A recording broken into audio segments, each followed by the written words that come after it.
boa tarde. Gente, vamos começar a reunião do pré-natal de alto risco, hoje com a apresentação do artigo pela doutora Milena, sob orientação da professora Juliana. Então, Milena, pode começar. Boa tarde a todos. Meu nome é Milena Martins, eu sou residente do primeiro ano de Ginecologia e Obstetrícia da Hospital das Clínicas da UFMG, e hoje eu vou apresentar um artigo sobre a orientação da doutora Juliana Barra. O título do artigo é Aloimunização não RHD e na gestação, uma revisão atualizada. Esse artigo ele foi publicado em maio de 2024 na Revista Brasileira de Ginecologia e Obstetrícia e trata-se de uma revisão narrativa de literatura. Ali à direita do slide eu coloquei um QR Code para quem quiser conferir ali na íntegra. Bem, iniciando a apresentação, a aloimunização ela é um processo imunológico no qual ocorre a produção de anticorpos mediante a exposição de antígenos não próprios. E esse fenômeno ele é muito bem descrito em relação à formação de anticorpos contra antígenos de células vermelhas. No contexto da gestação, a exposição materna prévia a alguns aloantígenos pode levar à formação de imunoglobulinas. E essas imunoglobulinas, se elas passarem pela barreira placentária, elas podem se ligar às células vermelhas do feto ou do neonato, causando hemólise. Os principais exemplos de exposição materna prévia que a gente tem são os sangramentos materno-fetais, como, por exemplo, abortamento, gestação ectópica, transfusões sanguíneas prévias, procedimentos invasivos como cordocentese, amniocentese, e também traumas abdominais durante a gestação.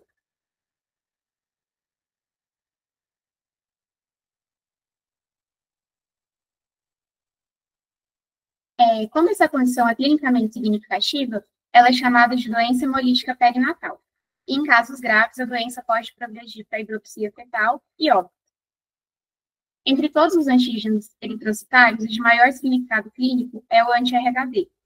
Mas a Sociedade Internacional de Transfusão de Sangue possui 345 antígenos de hemácias listados.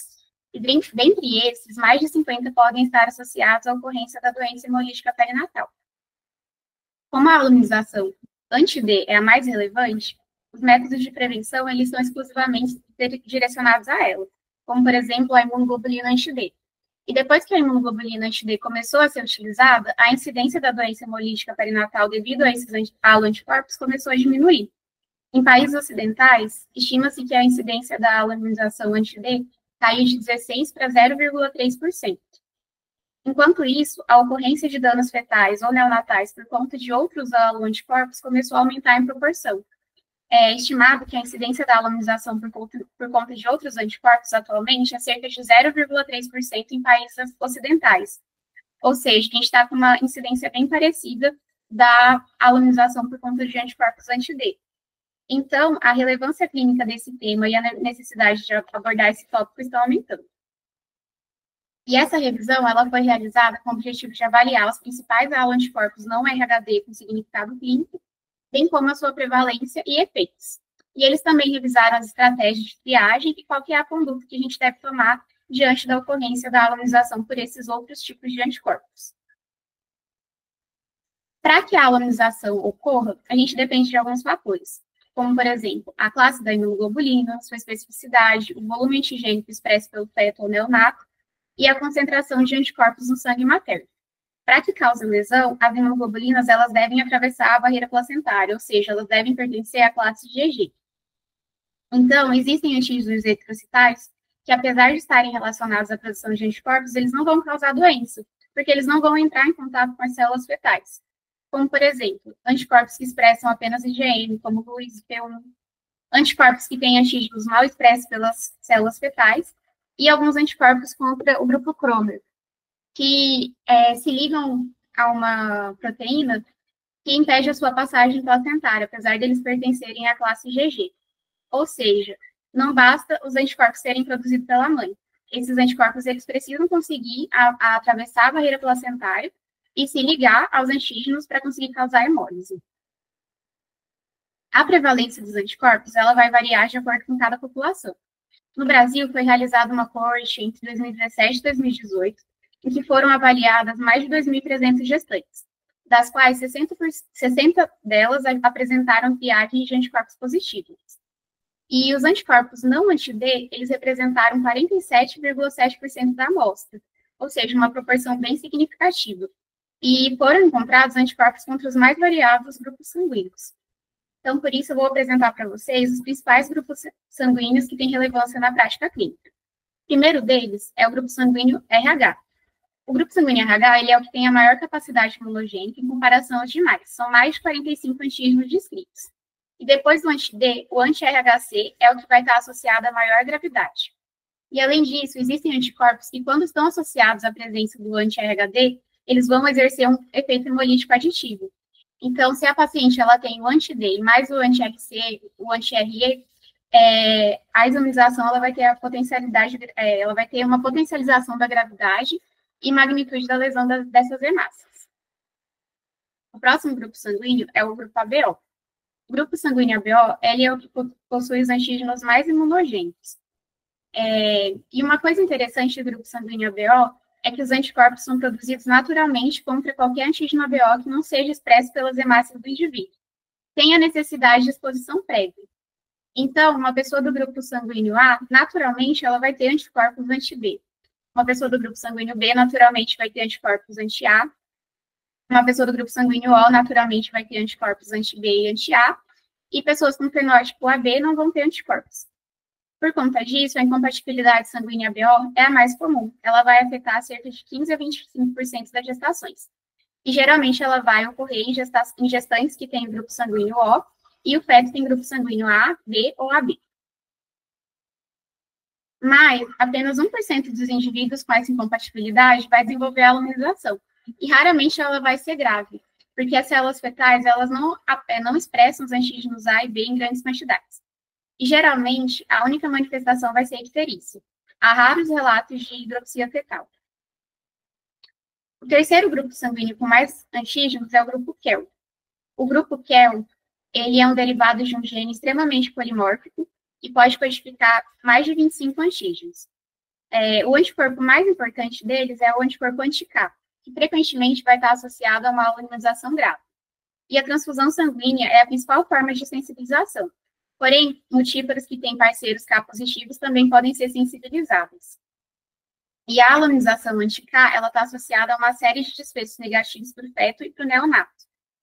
E uma coisa interessante do grupo sanguíneo KEL é que os anticorpos contra os anticorpos anti-K, além de levar a anemia fetal pela hemólise, também vai ocorrer uma depressão na medula óssea fetal. Então, vai ter esses dois fatores agindo em conjunto. Então, esses quadros, eles costumam ser mais graves e podem ocorrer danos fetais, mesmo quando os anticorpos estão presentes em baixos títulos. Também temos o grupo sanguíneo DUF. Esse grupo sanguíneo tem dois antígenos, o FYA e o FYB. Os anticorpos anti-FYA geralmente vão estar relacionados à ocorrência de alunização moderada. Já o FYB, ele é 20 vezes menos comum e geralmente seus anticorpos não vão estar associados à ocorrência da alunização. Temos também o grupo sanguíneo MNS, que é composto por mais de 40 antígenos diferentes. E os mais associados à alunização são os S. Também temos o anti-M, que em alguns casos raros pode ser convertido em IgG e causar alunização. A doença anti-N pode causar hemólise leve. E o anti-U, ele ocorre apenas na população africana e ele pode causar uma alunização leve a grave. Também temos o grupo sanguíneo KIT, que tem os antígenos JK1, JK2 e JK3. E esses anticorpos, embora raros, eles podem causar alunização. Tem também o grupo P, que pode causar doença grave, o grupo Diego, e há uma lista infinita de grupos sanguíneos com relatos de doença hemolítica perinatal. Como eu disse no início da aula, há mais de 50 antígenos listados que podem causar doença hemolítica perinatal. Mas os que são mais relevantes para a prática clínica são os que eu falei anteriormente. Aqui o artigo traz uma tabela com os principais grupos sanguíneos, seus respectivos anticorpos e o risco e a severidade da alunização. Os mais importantes, então, vão ser o RH, o ABO, o KEL, o MNS e o DUF. Em relação à triagem, todas as gestantes elas devem ter o histórico de alunização investigado. Então, no pré-natal, é importante que todas as gestantes a gente pergunte se ela tem transfusão prévia, se ela já teve história de sangramento na gestação anterior, caso ela seja multípara. E todas as gestantes, elas devem realizar a tipagem sanguínea ABO e RH, e CUMES indireto, independente dela ser RH negativo ou RH positivo. E o artigo, ele indica que esse fungozinho direto seja realizado no primeiro trimestre, após o parto e na presença de complicações, como sangramento ou trauma.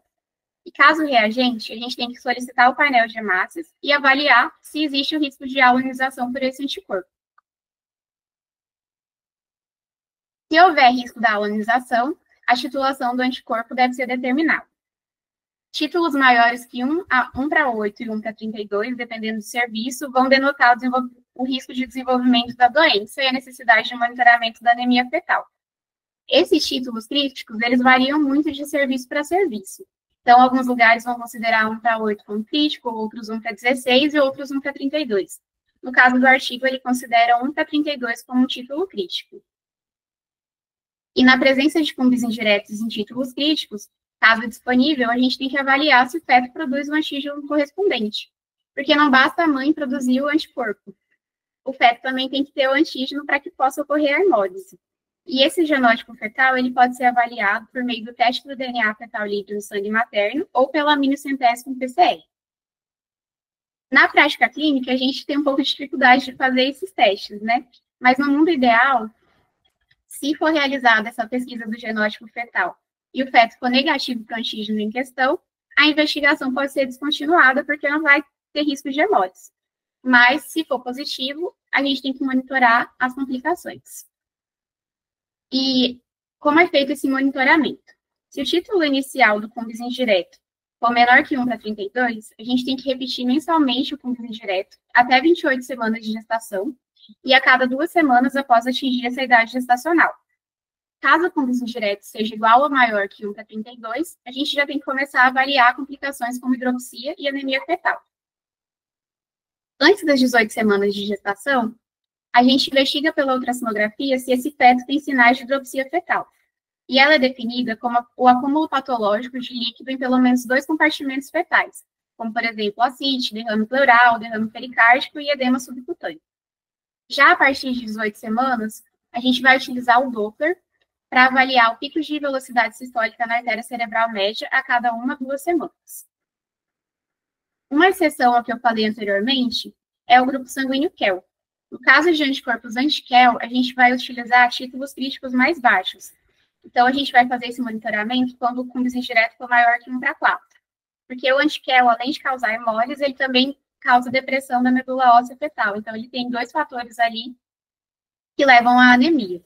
E a avaliação da velocidade sistólica na artéria cerebral média pode ser iniciada um pouco mais cedo que nos outros tipos de alunização. Então, a partir de 16 semanas. E esse monitoramento com o Doppler, através do pico de velocidade sistólica na artéria cerebral média, ele é considerado como um padrão ouro para triagem de anemia fetal. E valores maiores que 1,5 múltiplos da mediana, eles indicam anemia fetal moderada a grave. E uma coisa importante a se dizer é que o pico de velocidade sistólica na artéria cerebral média, ele tem uma proporção maior de falsos positivos a partir de 34 a 35 semanas. Então, ele é um método mais confiável antes de 34 semanas. Em relação ao manejo terapêutico, as opções terapêuticas, elas são bem parecidas ao que a gente tem para a alunização anti-D. Então, se o feto tiver um pico de velocidade sistólica na artéria cerebral média maior que 1,5 múltiplos da mediana, a gente indica cordocentese para confirmação da anemia fetal e avaliação de transfusão intrauterina. Já no pós-natal, esse manejo ele vai envolver transfusão sanguínea em caso de anemia e fototerapia ou exsanguíneo transfusão em caso de icterícia. E aí, resumindo tudo que eu falei nos slides anteriores, o artigo traz um fluxograma bem legal para a gente seguir. Então, a primeira coisa a se fazer é, resumindo tudo, toda gestante deve ter o fumbis indireto solicitado na gestação, independente dela ser RH positivo ou RH negativo. E se esse fumbis indireto vir positivo, a gente tem que solicitar o painel de hemácias. Caso no painel de hemácias tenha a presença de anticorpos não anti-RHD, a gente tem que se perguntar, esses anticorpos, eles estão relacionados ou não à doença hemolítica perinatal? Caso eles não estejam, não tem por que fazer esse segmento, ela pode continuar o pré-natal habitual. Como, por exemplo, o grupo Lewis, que eu falei anteriormente, que só produz IgM. Então, se ela tem esse tipo de anticorpo, não vai causar problema para o feto. Mas caso seja um anticorpo que tenha relação com a doença hemolítica perinatal, a gente tem que fazer a titulação do cumbis indireto, mensalmente até 28 semanas, ou quinzenalmente a partir de 28 semanas. E aí a gente monitora se esses títulos vão estar críticos ou não. No caso do artigo, ele considera o título crítico a partir de 1 para 32. Se o título crítico, então, se o título do cumbis direto, então, estiver menor que 1 para 32 ou menor que 1 para 4, no que é o que geralmente é mais grave, a gente segue fazendo a titulação e segue para natal normal.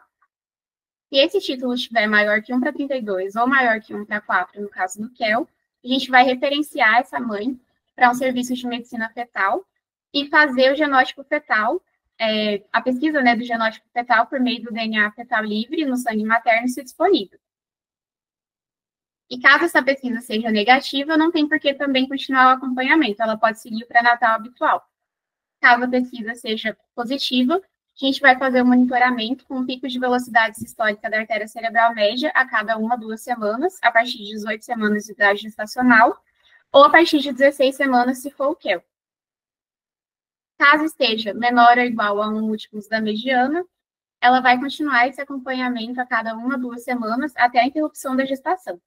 E caso esteja maior ou igual a 1 múltiplos da mediana, a gente vai indicar a cordocentese para avaliar os níveis de hemoglobina no feto e a transfusão intrauterina, se necessário. Então, a conclusão é que o haloantígeno mais importante é o anti-D, mas como os métodos de prevenção são direcionados somente a ele, a alonização pelos outros anticorpos vem crescendo e a gente tem que conhecer esses outros anticorpos. E os mais importantes são o RHC e o KEL, que eles têm o maior risco de potencial de gravidade. E a alonização anti-D, não anti-D, ela tem recomendações bem descritas para o seu manejo, assim como a anti-D. É isso, gente. Obrigada. Obrigado, Milena. Você deu aí uma bela aula sobre imunização não D, né? Que a gente vê com uma frequência maior, exatamente pelo que você explicou, pelo fato de existir imunoglobulina contra o D, né? Então a gente vê mais esses outros casos, principalmente agora que a gente faz cumbis para todas as pacientes, independente dela ser RH negativo ou RH positivo. Mas vou deixar a Juliana falar primeiro e depois a gente faz mais alguns comentários aí. O Ju, pode falar.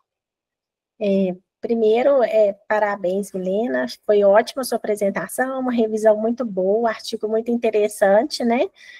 Como a gente estava discutindo antes, né? Apesar de estar bem estabelecido, a gente fazer o cumbis, né? Ter a orientação e protocolo de fazer o cumbis para todas as pacientes. Infelizmente, acho que conversando com uma colega hematologista do Hemominas, parece que não é isso que é feito rotineiramente em todos os lugares. Então, a gente fica num sistema muito peculiar, né, em que a gente orienta e todo mundo faz. E agora, né, a gente sabe que a imunoglobulina anti-D com 28 semanas está bem estabelecido tanto no HC quanto no risoleta, mas ela me contou que não é em todos os lugares que está funcionando direitinho, né? Por dificuldades de acesso, de manejo para justificativa na farmácia, são várias as desculpas para que nem todos os lugares ofereçam a imunoglobulina com 28 semanas. Mas o que parece, né, que apesar da gente saber, tudo que a gente faz está muito longe de todos os riscos que esses bebês podem fazer, né? O não acesso e não a realização desses protocolos vai fazer com que o serviço de medicina fetal receba cada vez mais pacientes, né, que vão ser bebês com problemas oriundos de imunização de outros subtipos, né, que muitas vezes nem passaram pela cabeça que precisam pedir o CUMBS e depois encaminhar esses pacientes que têm um CUMBS mais elevado. Eu acho que a gente está um pouco longe do que o artigo descreve, mas eu acho que quanto antes estabelecer esses protocolos em todos os lugares, melhor vai ficar. Não sei se o Mário tem alguma informação de como que está funcionando.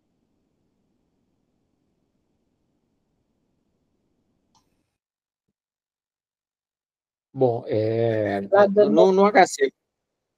Oi, você deu uma travada aí, viu?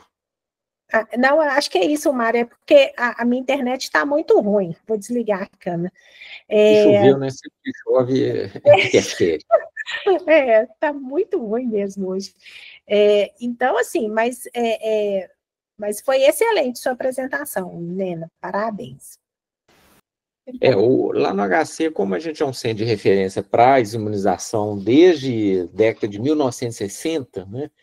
Então a gente tem mais facilidade de realizar esses exames. Então a gente faz o CUMBS, nossa rotina de protocolo de pré-natal, de fazer o CUMBS indireto para todo mundo. A gente, em alguns dados momentos, dependendo da disponibilidade, a gente consegue até fazer a genotipagem do sangue fetal, para saber qual o tipo de anticorpo. Mas a genotipagem do sangue fetal, ela está mais disponível para o anti-D. Ela não está disponível para esses subgrupos. Então, não adianta a gente querer fazer genotipagem para esses outros anti-DUF, assim, que é difícil. Tem para QEL, tem para anti-C, tem para anti-D e para anti-E. Para esses é possível de ser feito, mas para os outros não tem como fazer. Mas fazendo o CUMB só já está muito bom, porque você já vai identificar essas pacientes com risco de imunização por outros antígenos, né? E essas pacientes vão ficar sob vigilância. Então, eu acho que a importância desse artigo aí da Milena é exatamente chamar a atenção para não menosprezarmos esses outros antígenos, que realmente eles são menos frequentes, eles são menos associados com doença grave, mas pode acontecer doença grave. Então, é uma maneira da gente fazer um rastreamento. E com relação à imunoglobulina com 28 semanas, lembrando que é para o anti-D também, ela não serve para os outros antígenos. Mas ela já está, inclusive, no manual do Ministério da Saúde, já tem essa recomendação. Então, cabe a cada serviço se organizar para disponibilizar para os pacientes, que isso também é um conhecimento que já é disponível desde a década de 1970. Então, assim, já tem 70 anos que já se sabe disso. 70 eu exagerei, né? Mas já tem 60 anos. Esse conhecimento já está disponível, só que demorou para ele cair na nossa prática sem subterfúgios, né? Porque de vez em quando, antes, a gente mandava a paciente para a maternidade falando que ela tinha tido sangramento, que se ela tivesse tido sangramento, ela podia receber imunoglobulina, mas se ela fosse RH negativo com 28 semanas não tivesse tido sangramento, não ia receber. Então, atualmente já é permitido, não tem problema mais. Alguém quer fazer algum comentário, gente?